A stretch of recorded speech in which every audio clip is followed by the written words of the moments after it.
Hi hello ನಮಸ್ಕಾರ welcome back to my YouTube channel.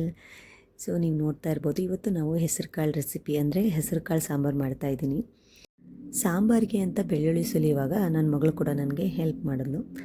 ಆ footage ಕೂಡ ನಿಮ್ಮ ಜೊತೆ ಶೇರ್ ಮಾಡ್ಕೊಳ್ತಾ ಇದ್ದೀನಿ. ಎಷ್ಟು ಮುದ್ದಾಗಿ ಕೂತ್ಕೊಂಡು ಎಳೆ ಎಳೆಯಾಗಿ ಬೀಳಿಸ್ತಾ ಇದ್ಲು.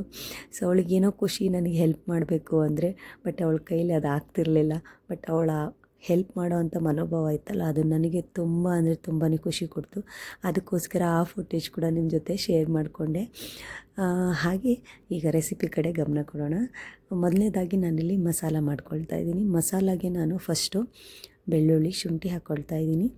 ಹಾಗೆ ನಾನು ಈ ಸತಿ ಏನಪ್ಪ ಅಂದರೆ ಹಸಿಯಾಗಿರೋವಂಥ ಅರಿಶಿನ ಸಿಕ್ಕಿದ್ರಿಂದ ಅದನ್ನು ಕೂಡ ಬಳಸ್ತಾ ಇದ್ದೀನಿ. ವಿಶೇಷವಾಗಿ ನಾವು ನಾರ್ಮಲಾಗಿ ಹೊರಗಡೆ ಸಿಗುವಂಥ ಅರಿಶಿನ ಬಳಸ್ತಾ ಇದ್ದೆ ಯಾವಾಗಲೂ ಕೂಡ.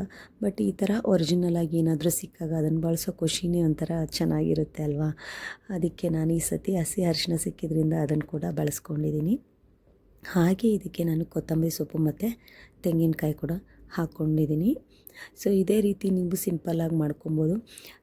ತೆಂಗಿನಕಾಯಿ ನಿಮಗೆ ಜಾಸ್ತಿ ಇಷ್ಟ ಆಗಲ್ಲ, ತುಂಬ ತಿಕ್ಕಾಗಿ ಸಾಂಬಾರು ಬೇಡ ಅನ್ನೋರು ಕಡಿಮೆ ಹಾಕ್ಕೊಳ್ಳಿ. ನಾನಿಲ್ಲಿ ಗ್ರೇವಿ ಥರ ಮಾಡ್ತಾಯಿದ್ದೀನಿ. ನಿಮಗೆ ಗ್ರೇವಿ ಟೈಪ್ ಬೇಕು ಅಂದರೆ ಇದು ಚಪಾತಿಗೆ, ದೋಸೆಗೆ, ಆಮೇಲೆ ರೈಸ್ಗೆಲ್ಲ ಚೆನ್ನಾಗಿರುತ್ತೆ. ಸೊ ಮಸಾಲ ಕೂಡ ರೆಡಿ ಆಗೋಯಿತು. ಸೊ ಸ್ವಲ್ಪ ಇದು ತಣ್ಣಗಾಗೋಕ್ಕೆ ಸೈಡಿಗೆ ಎತ್ತಿಟ್ಕೊಂಬಿಡೋಣ. ಹಾಗೆ ಮುಂದೆ ಮತ್ತೆ ರೆಸಿಪಿನ ಕಂಟಿನ್ಯೂ ಮಾಡ್ತಾ ಹೋಗೋಣ. ಇದೇ ರೀತಿ ನೀವು ತುಂಬ ನುಣ್ಣಗೆ ರುಬ್ಕೊಂಡ್ರೆ ರೆಸಿಪಿ ಚೆನ್ನಾಗಿರುತ್ತೆ. ಇಲ್ಲಾಂದರೆ ಲಾಸ್ಟಲ್ಲಿ ತೆಂಗಿನಕಾಯಿ ಜಾಸ್ತಿ ಸಿಕ್ಕಿದ್ರೆ ಅಷ್ಟು ರುಚಿ ಅನಿಸಲ್ಲ. ಸೊ ಮೊದಲನೇದಾಗಿ ನಾನಿಲ್ಲಿ ಒಂದು ಪಾತ್ರೆ ಇಟ್ಕೊಂಡು ಅದಕ್ಕೆ ಎಣ್ಣೆ ಹಾಕ್ಕೊಳ್ತಾ ಇದ್ದೀನಿ. ನಾನು ಇದಕ್ಕೇನು ಸಾಸಿವೆ ಜೀರಿಗೆ ಸೀಸನಿಂಗ್ ಏನು ಮಾಡ್ಕೊಳ್ಳಲ್ಲ. ಯಾಕಂದರೆ ನಾನು ಯಾವಾಗಲೂ ಸಾಗು ಥರ ಮಾಡ್ಕೊಳ್ಳುವಾಗ ಅಥವಾ ಗ್ರೇವಿ ಥರ ಮಾಡ್ಕೊಳ್ಳುವಾಗ ಅದನ್ನೆಲ್ಲ ಅಷ್ಟೊಂದು ಪ್ರಿಫರ್ ಮಾಡಲ್ಲ. ಡೈರೆಕ್ಟಾಗಿ ಆನಿಯನ್ಸ್ನೇ ಹಾಕ್ಕೊಳ್ತಾ ಇದ್ದೀನಿ. ಸೊ ನಿಮಗೇನಾದರೂ ಸೀಸನಿಂಗ್ ಮಾಡ್ಕೊಳ್ಳೇಬೇಕು ಅನ್ನೋ ಹಾಗಿದ್ದರೆ ನೀವು ಕೂಡ ಸಾಸಿವೆ ಜೀರಿಗೆ ಕರಿಬೇವು ಹಾಕ್ಕೊಂಡು ಆಮೇಲೆ ಕೂಡ ನೀವು ಈರುಳ್ಳಿ ಹಾಕ್ಕೋಬೋದು. ಆ ಥರ ನೀವು ಮಾಡ್ಕೊಬೋದು. ನಾನು ಡೈರೆಕ್ಟಾಗಿ ಈರುಳ್ಳಿ ಹಾಕ್ಕೊಳ್ತಾ ಇದ್ದೀನಿ. ಸೊ ಇದೆಲ್ಲ ಸ್ವಲ್ಪ ಗೋಲ್ಡನ್ ಬ್ರೌನ್ ಆಗೋವರೆಗೂ ಫ್ರೈ ಮಾಡ್ಕೊಳ್ಳಿ. ಹಾಗೆ ನೀವು ಈ ರೀತಿ ಮಸಾಲ ಬೇಡ ಅನ್ನೋರು ತೆಂಗಿನಕಾಯಿ ಮತ್ತು ಖಾರದ ಪುಡಿ ಮತ್ತು ನಾರ್ಮಲ್ ಮಸಾಲ ಪುಡಿ ನೀವೇನು ಮಾಡ್ಕೊಂಡಿರ್ತೀರ ಅದನ್ನು ಕೂಡ ನೀವು ಬಳಸ್ಕೊಂಡು ಮಾಡ್ಕೋಬೋದು. ಅದು ಕೂಡ ಚೆನ್ನಾಗಿರುತ್ತೆ. ಸೊ ಕೆಲವರೆಲ್ಲ ಸಾರಿನ ಪುಡಿ ಅಂತ ಮಾಡಿಟ್ಕೊಂಡಿರ್ತೀರಲ್ಲ ಅದನ್ನು ಕೂಡ ನೀವು ಬಳಸ್ಬೋದು. ನಿಮ್ಗೆ ಹೇಗೆ ಕನ್ವೀನಿಯೆಂಟ್ ಆಗುತ್ತೋ ಈ ಪ್ರೊಸೀಜರ್ನ ನಿಮ್ಗೆ ಆ ಥರ ನೀವು ಮಾಡ್ಕೊಬೋದು. ನಿಮ್ಮ ಮನೆಯಲ್ಲಿ ಚೆನ್ನಾಗಿರುತ್ತೆ. ಇದೇ ಪ್ರೊಸೀಜರಲ್ಲಿ ಮಾಡಿದ್ರೆ ತುಂಬ ಚೆನ್ನಾಗಿರುತ್ತೆ. ಎಷ್ಟು ಸಿಂಪಲ್ಲಾಗಿ ಮಾಡ್ತೀವೋ ಅಷ್ಟು ರುಚಿಯಾಗಿರುತ್ತೆ. ನಾನು ಮಸಾಲ ಪುಡಿ ಎಲ್ಲ ರೆಡಿ ಮಾಡಿ ಇಟ್ಕೊಂಡಿರ್ತೀನಿ. ಸೊ ಹಾಗೆ ನಾನು ಡ್ರೈ ಹಾಕ್ಬಿಟ್ಟು ಕಾಳು ಮಾಡುವಾಗ, ಕಾಳನ್ನು ರೋಸ್ಟ್ ಮಾಡುವಾಗ ಅದನ್ನು ಕೂಡ ಮಾಡ್ಕೊಂಬಿಡ್ತೀನಿ. ಹಾಗಾಗಿ ನನಗೆ ಅದೇ ಪ್ರೊಸೀಜರ್ ಇಷ್ಟ ಆಗುತ್ತೆ. ನಿಮಗೇನಾದರೂ ಮಸಾಲ ಕಾಯಿ ಜೊತೆನೇ ರುಬ್ಕೋಬೇಕು ಅನ್ನೋ ಉದ್ದೇಶ ಇದ್ದರೆ ಅದ್ರ ಜೊತೆನೇ ಹಾಕ್ಕೊಂಡು ನೀವು ಗ್ರೈಂಡ್ ಮಾಡ್ಕೊಬೋದು. ನಾನು ಈಗ ಹೆಸರು ಕಾಳು ನೆನೆಸಿಟ್ಕೊಂಡಿದ್ದೆ ಅದನ್ನು ಕೂಡ ಹಾಕ್ಕೊಳ್ತಾ ಇದ್ದೀನಿ. ನಾನು ಯಾವಾಗಲೂ ನಾನು ಮೊಳಕೆ ಕಟ್ಟಿ ಅದನ್ನೇ ಬಳಸ್ತಾ ಇದ್ದೆ. ಬಟ್ ಇವಾಗ ನಾನು ಮೊಳಕೆ ಕಟ್ಟಿರಲಿಲ್ಲ, ಹಾಗೆ ಬಳಸ್ತಾ ಇದ್ದೀನಿ. ಈ ಮೆಥಡಲ್ಲೇ ಮಾಡಿಕೊಂಡ್ರೆ ತುಂಬ ರುಚಿಯಾಗಿರುತ್ತೆ. ಇದಕ್ಕೆ ನಾನೀಗ ಕಲ್ಲುಪ್ಪು ಹಾಕ್ಕೊಳ್ತಾ ಇದ್ದೀನಿ. ಸೊ ನಾನು ತುಂಬ ಪಿಂಕ್ ಸಾಲ್ಟ್ ಬಳಸ್ತಾ ಇದ್ದೆ ಮೊದಲು. ರಾಕ್ ಸಾಲ್ಟ್ ಕೂಡ ಪಿಂಕೇ ಬಳಸ್ತಾ ಇದ್ದೆ, ಮತ್ತು ಪೌಡರ್ ಸಾಲ್ಟ್ ಕೂಡ ಪಿಂಕ್ ಸಾಲ್ಟೇ ಬಳಸ್ತಾ ಇದ್ದೆ.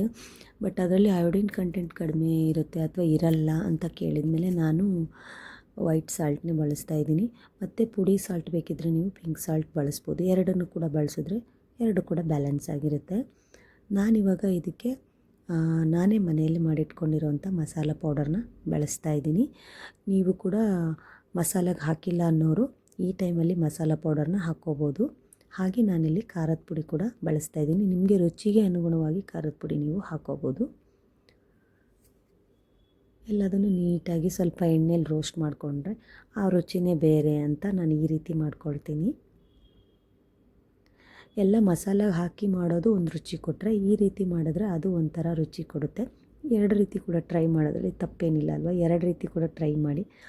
ಯಾವುದು ನಿಮಗೆ ತುಂಬ ಇಷ್ಟ ಆಗುತ್ತೋ ಅದನ್ನು ನೀವು ಮಾಡ್ಕೊಬೋದು. ಬೋರ್ ಆದಾಗ ಎರಡು ಥರ ಒಂದಲ್ಲ ಒಂಥರ ಟ್ರೈ ಮಾಡ್ಕೋಬೋದು. ಸೊ ಇದೆಲ್ಲ ಚೆನ್ನಾಗಿ ಮಿಕ್ಸ್ ಮಾಡ್ಕೊಳ್ಳಿ. ಆಮೇಲೆ ಇದಕ್ಕೆ ಟೊಮೆಟೊ ಹಾಕ್ಕೊಳ್ತಾ ಇದ್ದೀನಿ. ನಾನಿಲ್ಲಿ ಒಂದು ದೊಡ್ಡ ಟೊಮೆಟೊನ ಕಟ್ ಮಾಡ್ಕೊಂಡಿದ್ದೆ ಅದನ್ನು ಹಾಕ್ಕೊಳ್ತಾ ಇದ್ದೀನಿ. ಜಾಸ್ತಿ ಹುಳಿ ಆಗಲಿ, ಜಾಸ್ತಿ ಖಾರ ಆಗಲಿ, ಜಾಸ್ತಿ ಉಪ್ಪಾಗಲಿ ನನ್ನ ಮನೇಲಿ ಬಳಸೋದೇ ಇಲ್ಲ, ಯಾರಿಗೂ ಕೂಡ ಇಷ್ಟ ಆಗೋಲ್ಲ. ನಾನೇನು ಮಾಡ್ತೀನಿ, ಎಲ್ಲ ಹದವಾಗಿ ಎಲ್ಲ ರುಚಿನೂ ನೀಟಾಗಿ ಇರೋ ಥರನೇ ಬಳಸ್ತೀನಿ. ಯಾವುದು ಹೆಚ್ಚು ಕಡಿಮೆ ಅಂತ ಬಳಸಲ್ಲ, ಎಲ್ಲ ಕರೆಕ್ಟಾಗಿ ಪರ್ಫೆಕ್ಟಾಗಿರೋ ಥರ ನೋಡ್ಕೋತೀನಿ. ನೀವು ಕೂಡ ಕಡಿಮೆ ಬಳಸಿದ್ರೆ ಒಳ್ಳೆಯದೇ, ಬಟ್ ರೂಢಿ ಇಲ್ಲ ಅನ್ನೋರು ಕರೆಕ್ಟಾಗಿ ತಿನ್ನಿ. ಆದರೆ ಜಾಸ್ತಿ ತಿನ್ನೋದು ಉಪ್ಪನ್ನು ಖಾರ ತುಂಬ ಒಳ್ಳೆಯದಲ್ಲ ಆರೋಗ್ಯಕ್ಕೆ.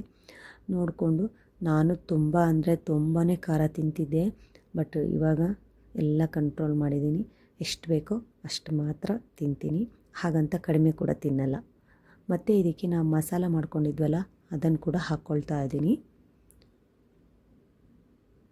ಇವಾಗ ಇದೆಲ್ಲ ಸ್ವಲ್ಪ ಎಣ್ಣೆಲಿ ಬಾಡಿಸಿರ್ತೀವಲ್ವ, ಹಸಿ ವಾಸನೆ ಎಲ್ಲ ಹೋಗಿರುತ್ತೆ, ಸ್ವಲ್ಪ ಚೆನ್ನಾಗಿ ಎಲ್ಲ ಹೊಂದ್ಕೊಂಡಿರುತ್ತೆ. ಉಪ್ಪಿನ ಜೊತೆ ಕಾಳುಗಳೆಲ್ಲ ಚೆನ್ನಾಗಿ ಉಪ್ಪನ್ನು ಹೀರ್ಕೊಂಡಿರುತ್ತೆ, ಖಾರ ಹೀರ್ಕೊಂಡಿರುತ್ತೆ. ಹಾಗೆ ನಾವು ಹಾಕಿರೋ ಮಸಾಲ ಪುಡಿ ಇತ್ತಲ್ಲ ಅದನ್ನು ಕೂಡ ಚೆನ್ನಾಗಿ ಹೀರ್ಕೊಂಡಿರುತ್ತೆ. ಸೊ ಅದರ ರುಚಿ ಇನ್ನೂ ಜಾಸ್ತಿ ಆಗುತ್ತೆ. ನೀವು ಯಾವ ರೀತಿ ಮಾಡ್ತೀರಾ ಅನ್ನೋದನ್ನು ಕಮೆಂಟ್ ಮಾಡಿ ತಿಳಿಸಿ. ಹಾಗೆ ಈ ರೆಸಿಪಿನ ಟ್ರೈ ಮಾಡಿದರೆ ಹೇಗೆ ಬಂದಿತ್ತು ಅಂತ ಕಮೆಂಟ್ ಮಾಡಿ ತಿಳಿಸೋದು ಮರಿಬೇಡಿ. ಹಾಗೆ ನನ್ನ ವೀಡಿಯೋಸ್ ಇಷ್ಟ ಆಗ್ತಿದ್ರೆ ಲೈಕ್ ಮಾಡಿ, ಹೊಸಬರಾಗಿದ್ದರೆ ಚಾನಲ್ನ ಸಬ್ಸ್ಕ್ರೈಬ್ ಮಾಡೋದು ಮರಿಬೇಡಿ. ಇದೇ ರೀತಿ ಹೊಸ ಹೊಸ ವಿಷಯಗಳನ್ನ ನಿಮ್ಮ ಜೊತೆ ಶೇರ್ ಮಾಡ್ಕೊಳ್ತೀನಿ. ಸೊ ನನ್ನ ಜೊತೆ ಯಾವಾಗಲೂ ಹೀಗೆ ಇರಿ, ಓಕೆನಾ? ಸೊ ಎಲ್ಲದನ್ನು ಇವಾಗ ನಮಗೆ ಎಷ್ಟು ನೀರು ಬೇಕು ನೋಡಿಕೊಂಡು ಹಾಕ್ಕೊಂಡು ನೀಟಾಗಿ ಎಲ್ಲ ಮಿಕ್ಸ್ ಮಾಡ್ಕೋಬೇಕು. ತುಂಬ ನೀರು ಮಾಡಿದ್ರೆ ಜಾಸ್ತಿ ಕುದಿಸ್ತೀರ, ಆಮೇಲೆ ನೆನೆಸಿಟ್ಟಿರೋ ಕಾಳಾಗಿರೋದ್ರಿಂದ ಅದೆಲ್ಲ ಸಾಂಬಾರು ಹಾಳಾಗಿಬಿಡುತ್ತೆ. ನೀರು ಹಾಕುವಾಗ ತುಂಬ ಹುಷಾರಾಗಿ ನೋಡಿಕೊಂಡು ಎಷ್ಟು ಬೇಕೋ ಅಷ್ಟನ್ನು ಮಾತ್ರ ಹಾಕ್ಕೊಳ್ಳಿ. ಜಾಸ್ತಿ ಹಾಕ್ಕೊಂಡ್ಮೇಲೆ ತೆಗಿಯೋಕ್ಕಾಗಲ್ಲ, ಸಾಂಬಾರು ಟೇಸ್ಟೇ ಹಾಳಾಗಿಬಿಡುತ್ತೆ. ಸೊ ಹಾಗಾಗಿ ಹಾಕೋಕ್ಕೆ ಮುಂಚೆನೇ ನೋಡಿಕೊಂಡು ಎಷ್ಟು ಬೇಕು ಅಷ್ಟನ್ನು ಮಾತ್ರ ಹಾಕ್ಕೊಳ್ಳಿ. ಹಾಗೆ ನಾನು ಫಸ್ಟ್ಗೆ ಉಪ್ಪು ಕೂಡ ಹಾಕ್ಕೊಂಡಿದ್ದೆ, ಇವಾಗ ಕೂಡ ಸ್ವಲ್ಪ ಉಪ್ಪನ್ನು ಹಾಕ್ಕೊಳ್ತಾ ಇದ್ದೀನಿ. ಯಾಕಂದರೆ ನೀರು ಮಸಾಲೆ ಎಲ್ಲ ಹಾಕಿರೋದ್ರಿಂದ ಇನ್ನೂ ಸ್ವಲ್ಪ ಉಪ್ಪು ಹಾಕ್ಕೊಳ್ತೀನಿ. ಈ ಸಾಂಬಾರು ಕುದ್ಮೇಲೆ ಸ್ವಲ್ಪ ಕಡಿಮೆ ಆಗೇ ಆಗುತ್ತೆ. ಸೊ ನೀರನ್ನು ನೋಡಿಕೊಂಡೇ ಹಾಕ್ಕೊಳ್ಳಿ. ತುಂಬ ಕಮ್ಮಿ ಹಾಕಿದ್ರೂ ಕೂಡ ಚೆನ್ನಾಗಿರಲ್ಲ, ತುಂಬ ಜಾಸ್ತಿ ಹಾಕಿದ್ರೂ ಕೂಡ ಚೆನ್ನಾಗಿರಲ್ಲ. ಹೊಸದಾಗಿ ಯಾರಾದರೂ ಅಡುಗೆ ಕಲಿಯೋರಿದ್ದರೆ ಇದ್ರ ಕಡೆ ದಯವಿಟ್ಟು ಗಮನ ಕೊಡಿ. ಆಲ್ರೆಡಿ ಮಾಡ್ತಾ ಇರೋರಿಗೆ ಅದ್ರ ಬಗ್ಗೆ ಐಡಿಯಾ ಇರುತ್ತೆ. ಹೊಸದಾಗಿ ಯಾರಾದರೂ ಮಾಡ್ತಾಯಿದ್ರೆ ಇದ್ರ ಬಗ್ಗೆ ಗಮನ ಕೊಡಿ. ಯಾಕಂದರೆ ನಾವು ಫಸ್ಟಿಗೆ ಅಡುಗೆ ಮಾಡುವಾಗ ಈ ಥರ ತುಂಬ ಮಿಸ್ಟೇಕ್ಸ್ ಮಾಡಿದ್ದೀನಿ, ಅದಕ್ಕೋಸ್ಕರ ಈ ಥರ ಹೇಳ್ತಾ ಇದ್ದೀನಿ. ಸೊ ಸಾಂಬಾರೆಲ್ಲ ಕುದ್ದ ನಂತರ ಸಾಂಬಾರು ಈ ರೀತಿ ಸೂಪರಾಗಿ ರೆಡಿಯಾಗಿತ್ತು. ಈ ಸಾಂಬಾರು ನಮ್ಮ ಮನೇಲಿ ಎಲ್ರಿಗೂ ಇಷ್ಟ. ದೋಸೆ ಕೂಡ ನಾನು ಮಾಡಿದಾಗ ಈ ರೀತಿ ಸಾಂಬಾರು ಮಾಡ್ತಾಯಿರ್ತೀನಿ, ಎಲ್ಲರೂ ಇಷ್ಟಪಟ್ಟು ತಿಂತಾರೆ. ಸೊ ನಿಮಗೂ ಕೂಡ ಇಷ್ಟ ಆಗಿದೆ ಅಂತ ಭಾವಿಸ್ತೀನಿ. ಇಷ್ಟ ಆದರೆ ಲೈಕ್, ಶೇರ್, ಕಮೆಂಟ್ ಮಾಡೋದು ಮರಿಬೇಡಿ. ಸಿಗ್ತೀನಿ ಇನ್ನೊಂದು ವೀಡಿಯೋದಲ್ಲಿ. ಅಲ್ಲಿವರೆಗೂ ಬಾಯ್.